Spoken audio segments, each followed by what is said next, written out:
Vienas pagrindinių klausimų, kurie užduoda man keliautojai, kurie susiruošia keliauti į Tailandą. O tas pagrindinis klausimas yra apie orus. Taip, kadangi keliaujate atostogų, labai norisi, kad būtų visada geras oras, šviestų saulė ir atostogos būtų nusisekusios. Todėl pabandysiu atsakyti šitą klausimą.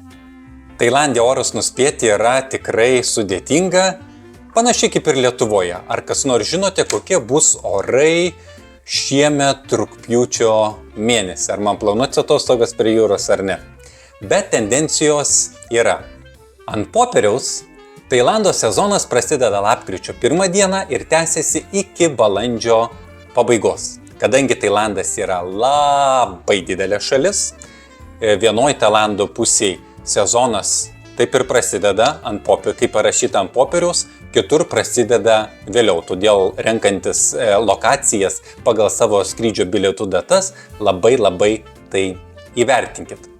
Pas save tinklaraštyje tailandiečiai.lt esame įdėję kritulių lentelę. Tokią paėmiau 5 metų vidutinius kritulius kiekvienam Tailando regione ir sudėjau į gražią lentelę, kurioje galite matyti pagal mėnesius, kur kiek istoriškai buvo kritulių.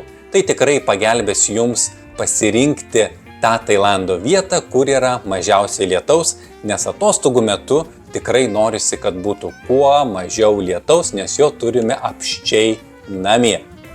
O jei norite keliauti Tailande tada, kai jau visame Tailande sezonas, kur bedursit pirštu, ten sezonas, tuomet rinkitės grubiai nuo sausio vidurio iki kovo vidurio. Tai tuomet Tailande jau yra visame sezonas ir visur pataikysit. O patys lietingiausi mėnesiai Tailande tai yra rugsėjis ir spalis. Jeigu galite vengti šių mėnesių ir neplanuoti atostogų Tailande šitais mėnesiais, tai rekomenduočiau taip ir padaryti. Pasekite šį profilį, kuriame dalinuosi praktiniais patarimais, kaip susiplanuoti savo svajonę atostogas Tailande.